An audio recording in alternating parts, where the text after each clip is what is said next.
السلام علیکم ورحمۃ اللہ وبرکاتہ۔ آج کی جو ہماری یہ محفل ہے، یہ نشست ہے، یہ درس قرآن سے متعلق ہے۔ ہم نے سورہ فاتحہ کی شروع کی 4 آیتوں کی تفسیر، اس کی تفصیل ہم نے سن لی ہے۔ آج آخر کی 3 آیتوں سے متعلق ہماری آپ سے بات چیت ہوگی۔ جو 5ویں آیت شروع ہوتی ہے وہ یہ ہے: اعوذ باللہ من الشیطان الرجیم، بسم اللہ الرحمن الرحیم، ایاک نعبد و ایاک نستعین، جس کا سادہ اور صاف لفظوں میں ترجمہ یہ ہے کہ ہم صرف تیری ہی عبادت کرتے ہیں اور صرف تجھی سے مدد مانگتے ہیں۔ بعض سلف کا فرمان ہے کہ پورے قرآن کا خلاصہ اور پورے قرآن کا راز سورہ فاتحہ ہے، اور سورہ فاتحہ کا راز اس ایک آیت میں ہے، کیونکہ اس آیت کے پہلے حصے میں شرک سے اپنے آپ کو الگ کرنے کا اعلان ہے۔ ایاک نعبد، اے اللہ ہم صرف تیری ہی عبادت کرتے ہیں۔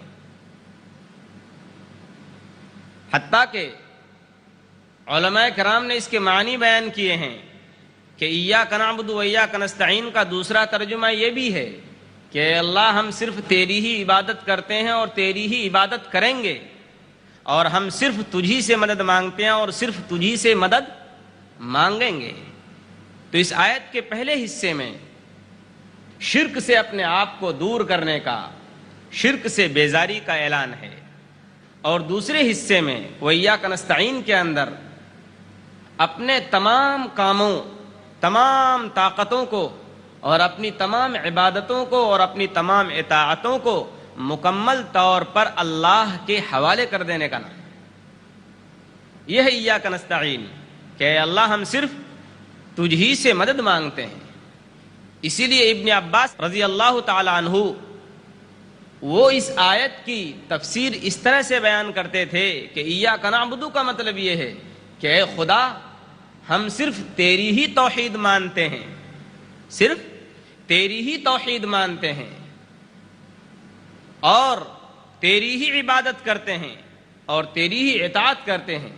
اور ایاک نستعین کا مطلب یہ وہ بیان کرتے تھے ابن عباس رضی اللہ تعالی عنہما کہ اے اللہ ہم صرف تجھی سے ڈریں، تجھی سے امید رکھیں اور تیرا ہی خوف ہمارے دلوں کے اندر ہو۔ تو ایاک نعبد و ایاک نستعین، اے اللہ ہم صرف تیری ہی عبادت کرتے ہیں اور تجھی سے مدد مانگتے ہیں۔ ابن کثیر رحمۃ اللہ علیہ نے، جیسا کہ میں نے ابھی عرض کیا، تفصیل کے ساتھ، تشریح کے ساتھ کہ یہ آیت پورے قرآن کا خلاصہ ہے، یہ حصہ ایاک نعبد و ایاک نستعین کا۔ اب سوال یہ پیدا ہوتا ہے عبادت کہتے کس کو ہیں؟ عبادت کا مطلب کیا ہے اور عبادت کی میننگ کیا ہے؟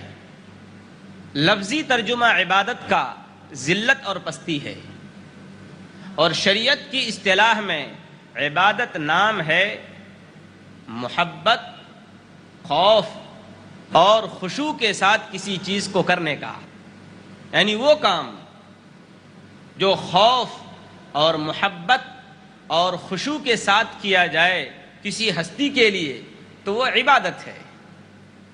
اب ایک سوال یہاں یہ پیدا ہوتا ہے کہ ایاکا جو یہ لفظ ہے عربی، یہ مفعول ہے، آبجیکٹ ہے، اور قاعدہ یہ ہے کہ پہلے ورب آنا چاہیے، فعل آنا چاہیے، اس کے بعد سبجیکٹ یعنی فاعل آنا چاہیے، پھر اس کے بعد آبجیکٹ یعنی مفعول آنا چاہیے۔ یہاں اللہ تبارک و تعالیٰ نے آبجیکٹ کو پہلے استعمال کیا ایاکا، اور 2 مرتبہ استعمال کیا۔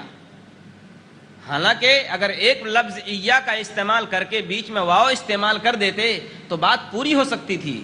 علماء کرام نے نقطہ بیان کیا ہے، یہ باریکی بیان کی ہے کہ اللہ تبارک و تعالیٰ ایاکا کو پہلے لائے ہیں آبجیکٹ کو، اور 2 مرتبہ لائے ہیں، اس بات کو لوگوں کے دلوں میں بٹھانے کے لیے کہ عبادت اور مدد صرف اللہ سے مانگی جائے گی، عبادت اللہ کی جائے گی اور مدد بھی صرف اللہ ہی سے مانگی جائے گی۔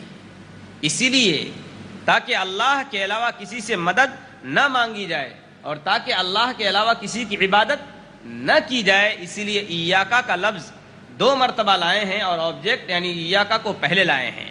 اور دوسری بات یہ بھی ہے کہ ایاکا نعبدو کے اندر لفظ نعبدو پلورل کا صیغہ ہے، جمع کا صیغہ ہے، حالانکہ کہنے والا ایک ہوتا ہے جو بھی کہتا ہے، تو لفظ اعبدو صحیح ہے اس کے لیے، لیکن اللہ تبارک و تعالیٰ نے نعبدو کا لفظ استعمال کیا ہے۔ تو یہ بتانا چاہتے ہیں کہ ایک مومن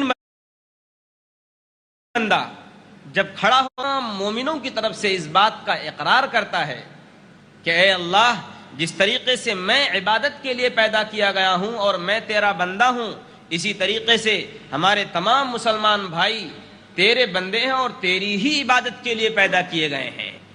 اس لیے اللہ تبارک و تعالیٰ نے کہا کہ نعبدو کا لفظ استعمال کرو، اپنے آپ کو ایک سمجھو، یعنی سب مسلمان ایک ہیں۔ تو نعبدو کا لفظ اللہ تبارک و تعالیٰ نے استعمال فرمایا، ایاک نعبدو و ایاک نستعین۔ اسی لیے دوستو اور بزرگوں، آگے ہم اس کی تشریح کریں گے، ابھی بتائیں گے کہ شرک کیا چیز ہے اور شرک کہاں سے پیدا ہوتا ہے۔